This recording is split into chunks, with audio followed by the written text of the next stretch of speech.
Captain Insano shows no mercy. Straight cash, homie.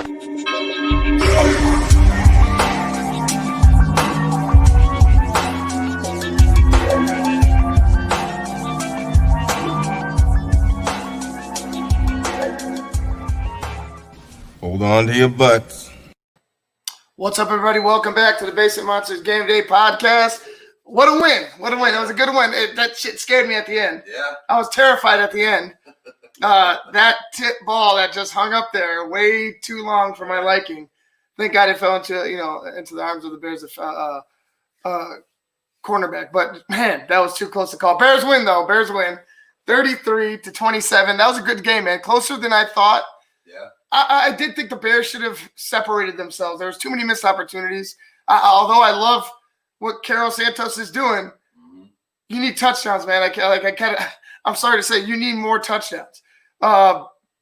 They scored a touchdown in the third. I'm happy about that. I'm finally, Rare. That's rare. And you know what? Like let's be real. Mitch did whatever. He was. Mm-hmm. What you should do as a quarterback, don't screw up, even though he tried to over in the red zone at the end. I don't know where he was trying to throw that ball. He's trying to force it to Allen Robinson. It didn't work out. But David Montgomery, dude, that man that's who the Bears are. You want to know about it? You talk about identity. Should have been. That's who it is. It should have always been run the rock with David Montgomery. The guy's like a Tasmanian devil out there running. His vision, the way that the power that he runs with, he's angry. Yeah, he runs angry. I'd be afraid to go ahead and try to tackle a David Montgomery, coming at you in the open field. Like it looks like he doesn't, he obviously doesn't shy away from contact. No. He uses the contact to his advantage, and he keeps his legs moving. It's just watching him run the football, watching the Bears run the football, with him. It's fun. It's been fun the past couple games. Finally, we see some of that because I've been dying to see a running attack from the Chicago Bears. A sustained running attack. You know what I mean? Like, that's the thing. They're sticking to it. They're not just running, like, okay, now we're just going to go do these other crazy things. Like, yeah, and they tried to. They tried to screw it over. They tried to screw themselves. But, honestly, part of that, and Armando mentioned it, and you heard me. I was over here screaming. Yeah. I was over here screaming. The officiating, just piss poor on both sides. Like you have similar delay of game calls caused by the head referee. Right. Like get your ass out of the way so he could run the play. How can he snap? Yeah. How can you snap the ball with the head referee right on the ass of the center? Yeah, That's crazy stuff. Yeah, Phantom pass interference. But like there was just so many questionable calls.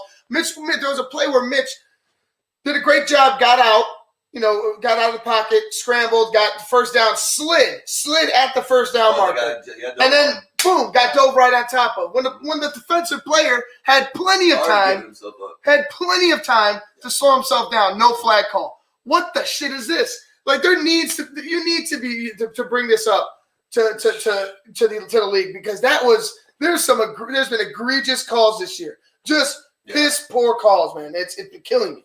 Yeah, it's basically. I mean, it's 2020. What do you expect? You know what I mean? Like it shouldn't be an excuse. It shouldn't be an excuse. No, it should be. I think you're right. Like there was some bad calls, and I think they will look into those. I think this crew probably. This was the worst one. They're probably not going to work together again. This was the worst one, dude. Is this the crew from the Saints Rams game with the obvious pass interference? It might as well be because it wasn't called. It might as well be, man. In my opinion, it might as well be. But you know what? The Bears did well. Like I said, they did well on the ground. The receivers were playing well. The offensive was playing well. The defense, though. God, I need some tackling, man. Eddie fucking Jackson. I'm sorry, dude. When you get the ball in your hands, you're electric. Right. You play defense, though. We tackle on defense. You have to tackle on defense. And somebody needs to tell Eddie that. Because if Eddie wants a position change, he needs to go put in for it at the end of the season. Mm-hmm. Because Eddie's a defensive player. Make a tackle, Eddie. Yeah.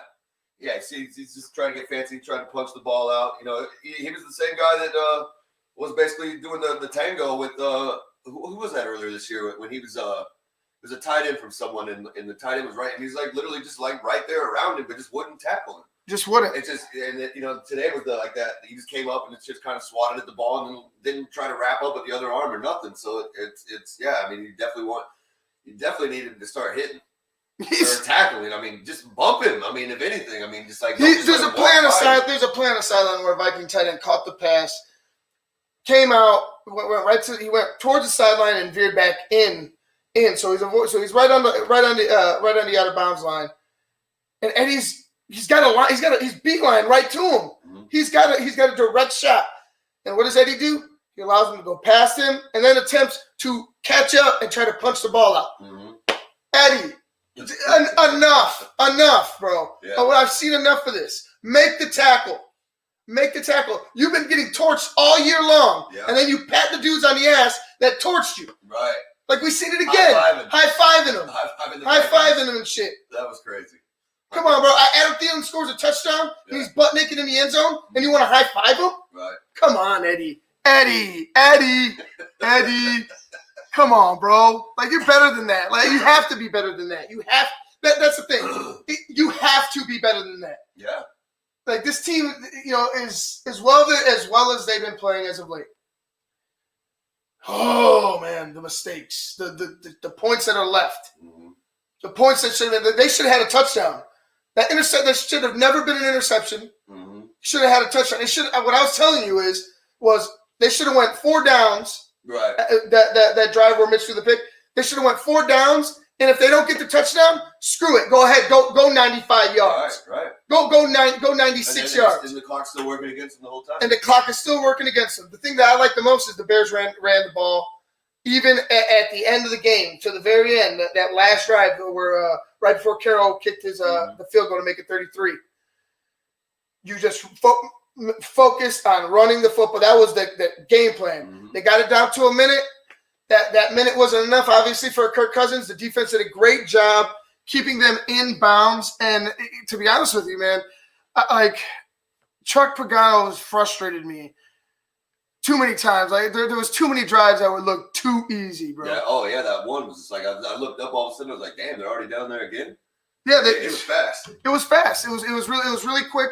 Chuck, I like the fact that he threw a couple blitzes on first. Mm-hmm. He was doing certain things well, but there was just certain drives where it was just too easy. Either people were out of place, and I know you're working with a couple of Duke Shelley's is like, I think he's a second-year player. But you're working with Vildor, who's a rookie. He's out there. You're working, you don't have Jalen Johnson. Right.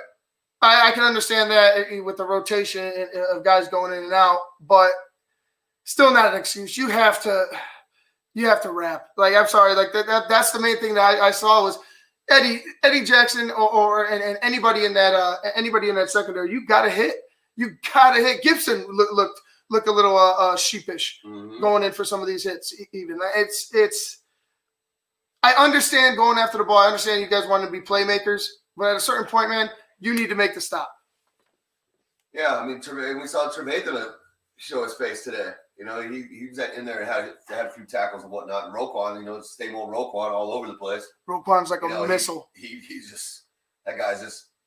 Roquan's no, never gives up. I mean, like he's a fiery player, man, and he's athletic, man. He could go either way, drop back, blitz. I mean, he's a diamond in the rough, man. They nailed that draft pick. I mean, dude, he was just a diamond. No, he was just a diamond. There was no rough. He was already right. I mean, maybe he was a little unpolished. Let's say he was unfinished. Right. He was just unfinished, right? Maybe you're right. Maybe a little unfinished, but it's always been there. Mm-hmm. Like the potential's always been there, and you're seeing that potential.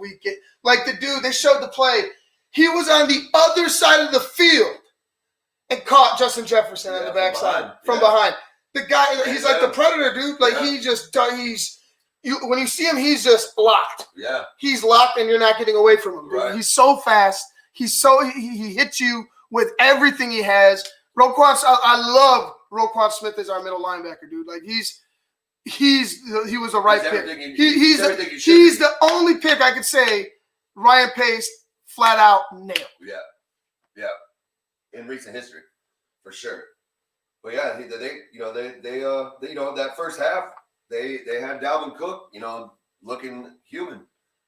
In the second half, he kind of broke out a little bit, but that's what they had to do. I mean, that's what we talked about in the pregame. You got to slow him down, make Cousins beat you. Yeah.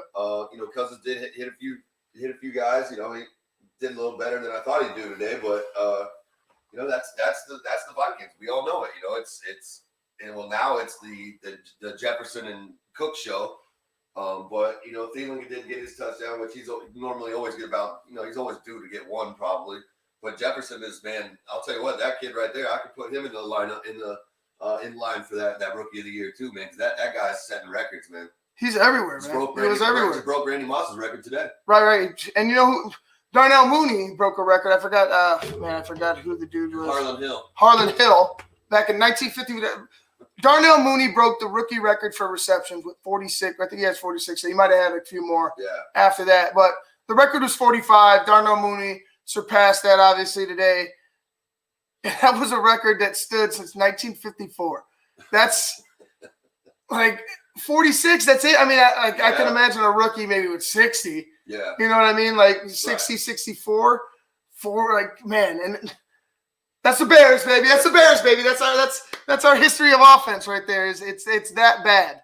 But they had a big chunk though where they when they had the Walter Payton, like it was just run. Oh yeah, obviously. You gotta so instead of being 70 years, maybe make it like 60. See, Kirk Cousins finished off 24 of 35, 271 yards, 2 touchdowns, 1 interception. Like I said, like we talked about, you had to force him to go 35 plus or 30 plus, and ran into a pick. You know what I'm saying? We ended up getting an interception. Dalvin Cook was bottled up, and he was able to get out at certain points. There were certain points in the game where I was like, man, are we going to be able to stop him? Yeah. Is this where he needs that one little spot to get through? Boom. Once he's in the open field, it's he over. Needs a crease, man. Like he is really, really good. That's why he's a leading rusher in the league. He's phenomenal. He could be gone in a heartbeat. He'll hit you. He catches just as good as he runs. Exactly. He'll hit you. You know what I'm saying? But not shying away. But he will take off on you. And the Dolphins won today too, 22-12 over the Patriots. But that project's over. Yeah. Dalvin Cook finished off 24 carries, 132 yards and a touchdown. The guy's the best. Like right now, he's the best back in the league. Mm-hmm. As far as yards are concerned, I mean, we all know about Derrick Henry. We saw it again today. Derrick Henry might have something to say about that. But as far as yards, leading rusher is Dalvin Cook. Justin Jefferson, we talked about 8 receptions, 104 yards. I mean, the guy he's just ready, bro. Like he's just prime. Right. He's ready. Yeah, he's prime. He's prime time. He came into the league and just was. You know what I'm saying? Put his head down, went to work. I mean, that's what you want. I mean, that's lucky for the Vikings. He is that guy. Because had you traded Diggs and he busted, now you're in a whole nother world. You're not even. And you're watching Diggs. You're watching Diggs and Josh Allen be best friends. Right. It's like that could have been ugly, but luckily they saved face. Best friends. They saved face with him coming to town, though. I mean, he's going to be there for a while. We'll see. I mean, he looks like he's going places. I don't know that he'll have the same quarterback his whole career, but. I think Minnesota nailed it with that guy. Like that guy's going to be something. You had Mitch Trubisky, 15-21, 202 yards, 1 touchdown, a shitty interception. It was real bad. I don't know who he was going to. First of all, why is J.P. Holtz on that side? Right. Like, why is he next? Why is he and why is he in the Why is he in the vicinity? It's like in Allen Robinson's back pocket. Exactly. And like I said, it was a bad throw. If you want to go one-on-one with Allen, why don't you just put Allen one-on-one? There you go. Put Allen alone. He probably blew it. He probably blew his route or something. Somebody, to me, it just looked forced. It looked like he thought Allen was going to be a little further to the corner than he was, or maybe he was supposed to be a little farther underneath. It looked like he was a little slow coming out of his break, and he tried to make a play. You know what I'm saying? It was just bad. You cannot come away with 0 points when you're in the red zone like that late in the game. Yeah. Late in the game, pretty much a playoff game. Mm-hmm. Yeah, every game. Every game from here on is a playoff game. So you can't have that shit. Mitch did well. Mm-hmm. Mitch did really good. You heard Vilma talking. It was probably his second bad throw today. But that was a very, very bad throw. Like, that was terrible. Yeah. Terrible. Like, you can't. He should have just aired it, just throw it over their heads. Just throw it over there. You had time. You had downs. Mm-hmm. You had life to live, Mitch. You did not have to force that. You did not have to force that. Although he looked poised. He looked poised today. Yeah. He looked really he ran a lot today too. He ran a lot today as well. He looked solid. I'm not going to say he looked amazing. No. He looked solid. I mean, he looked good, but he's still got a long way to go. I mean, you cannot have that mistake in the end zone. Those are the. I was sitting there. I'm like, boom, 37. That's pretty much the ball game. They're going to get desperate, and it just wasn't. Now they're marching downfield. You know what I'm saying? Trying to get in a position to beat you. You just can't have that, Mitch. You can't. You can't put your defense in that spot, especially if you're trying to make this run. Your defense needs to be rested every game. You have to have that ability you have to have the ability to stay on the field and score points. Like if you're not when you're on the field, make sure you're leaving with points. That's what you need. Yeah, I mean, and that's that. The other, that running game it has to stay there. Like, it has to be just as good, if not or better, than what they gave today. Because like you just said, that defense has to be rested. And the way you rest them is you're able to run the ball, eat the clock, let those guys get some time and catch their breath, get some Gatorade, oxygen, whatever they need, and get back out on the field. But we'll see. I mean, they got Jacksonville and they got Green Bay, and they may be playing the lighter shade of Green Bay, meaning that they'll be playing Green Bay Light. Green Bay Light. They'll be playing the second stringers. Maybe we'll see the Aaron's replacement. Who knows? We might get to see him in the regular season. But, good. Let's ruin him. Yeah, let's ruin him. And then Aaron leave. Yeah, Aaron leave. No, but like I said, they got the Jacksonville next, right? And then Green Bay last. Right. So yeah, they should be able to come away with the win against Jacksonville, and then Green Bay. It's Chicago, Green Bay. Hopefully it won't be Rodgers. I mean, even if it is, you need to win the game. Oh no, 100%. That's point blank. Right. Right. But I'm just saying, you're probably not going to win it. No, that's what I'm saying. That's what I'm saying. But either point, regardless, it's win. Win. Going over to your game, bro. Damn, comeback for Tampa Bay. I thought the second half. I thought this was going to be a blowout. Yeah. We were talking about it as we were ending the halftime. Yeah. The halftime show, and it was 20. Or no, so it was 17-7. 17-0. No, 17-7. Like we had just after halftime. Yeah. Right after halftime, and we're like, and you're like, oh damn, they just scored, and then 2 minutes after we got off the air, Atlanta scores. I'm like, oh shit, the route's on. Yeah. I'm like, it's over. It's out of reach. But the Dirty Bird's gonna dirty bird. Yeah. The Dirty Birds are gonna dirty bird, and they blew it again. They blew another lead in the game, and the Buccaneers ended up winning 31-27 over the Atlanta Falcons. 21 points in the third quarter for the Bucs. That was pretty much that's it right there. The difference. Yeah, and I mean Atlanta, like I said, they had 17 at halftime. Now it's got 10 in the second half, so that means that obviously the defense stepped up and started playing, but still these are games that Tampa should be winning hands down. They shouldn't be this close, and they shouldn't be having to come back against subpar teams, because when they get into the playoffs, if they get into the playoffs, and you're playing better teams, you may not be able to pull off those comebacks like that, because you're going to be playing much different competition, and it's for all the marbles. So I mean, and I know Tom knows all about that, but there's a lot of guys on that team that don't know about that. So. And we have a very young. I think our secondary is only I think our oldest guy in the secondary has been in the league 3 years. So I mean, you still have some youth back there, and that's why I think has a lot to do with how they're getting beat deep down the field so much. Like today with Matt Ryan just throwing it all over the damn place. But they're gonna have to tighten that up. The front seven seems legit, but it's just that back four is just man. Matt Ryan was 34 of 49. 356 yards and three touchdowns. Like I said, running game, obsolete. There's no running game. Mm-hmm. There's no running game for it. Was all passing for the Falcons. Leading receiver was Calvin Ridley, 10 receptions, 163 yards, and a touchdown. And for the Bucks, Tom Brady, 31 of 45, 390 and 2 touchdowns. Leonard Fournette, 14 carries, 49 yards. Leading receiver was Mike Evans with 6 receptions, 110 yards, and then followed by Antonio Brown, 5 receptions, 93 yards, and a touchdown. I thought all was lost, but it was a solid comeback for the Bucks. I'll say this. It was a solid comeback for the Bucks. Yeah, they tend to do this. They go down, and it's kind of like the Bears at the first of the season, where they were down, and then all of a sudden here they come. You know what I mean? And that's not good, especially when you're getting close to going into the playoffs. Like I said, playing from behind isn't where you want to play from. Because anything can happen. You throw a pick, and boom, it just evaporates your whole chance.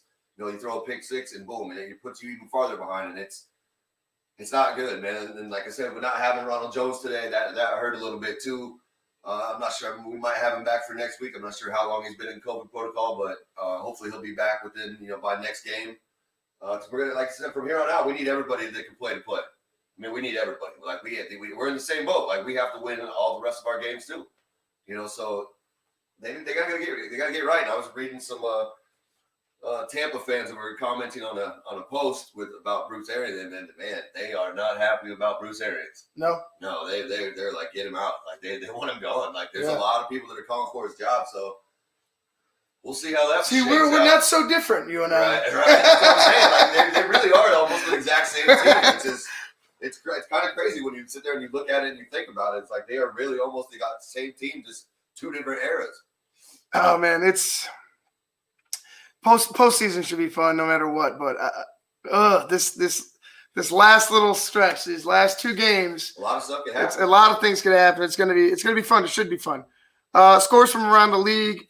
As of right now, the Cardinals are up 2-0 over Philadelphia. Nice job, Philadelphia. And then, check this out. The Jets are up 7-0 over the Rams. Wow. Yeah, 0-0 KC and New Orleans. We're going to be bringing that. We're going to be talking about the Saints and the Chiefs at the halftime of that game. And then we got scores. Like I said, Seahawks won 20-15 over Washington. Dallas, a winner over San Francisco, 41-33. Miami, 22-12, as I told you guys earlier. Baltimore, 40. Jacksonville, 14. Surprise, surprise. Tennessee, 46. Detroit, 25. Indy, 27. Houston, 20. It's like I said, Houston. They played in their competition, man. It's the crazy thing about. Well, I think they also got back one of their other receivers too. So they didn't have him when they played. Yeah, but he doesn't play defense. Right, that's true. Yeah, but it's strange, man. They're a weird team. Yeah, I mean it's a really weird team. I hope Deshaun gets out of there. He needs to. I hope he gets out of there. Either they get better or he gets out of there. He definitely needs to go. And then from Thursday we had the Chargers 30 and the Vegas Raiders 27. Yesterday Buffalo 48, Denver 19, and that nightcap was Green Bay 24, Carolina 16. This game coming up, man, New Orleans and the Chiefs, it's already underway right now. This one's going to be fun, man. I want to get to it because – yeah, everybody's going to watch to see if Drew Brees doesn't die today. I just hope that Drew Brees doesn't get impaled. I just don't know about those. With that many broken ribs and this short, it just doesn't bode well, I don't think. I've had some broken ribs, and it wasn't 3 weeks. I can tell you that. It was a lot longer. I'm just thinking like brittle. Yeah, it's got. I mean, every single touch has got to hurt to some extent, And who knows? Maybe they're giving the Dick Buckus treatment, just inject him and get back out there. Who knows? Stick a needle in his butt. Go out. You're good, son. Yep. You're good. All right, guys. We'll get to you at the half of New Orleans versus Kansas City. Until then, I'm Ivan Vargas. That's Luke Nettles. You've been listening to the Basic Monsters Game Day podcast on Sports Zone Chicago.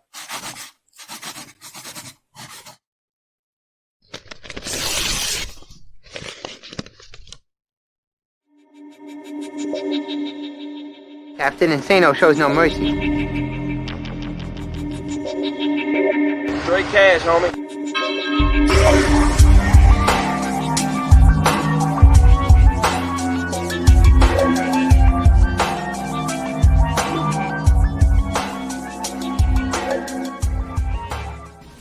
going to your butts.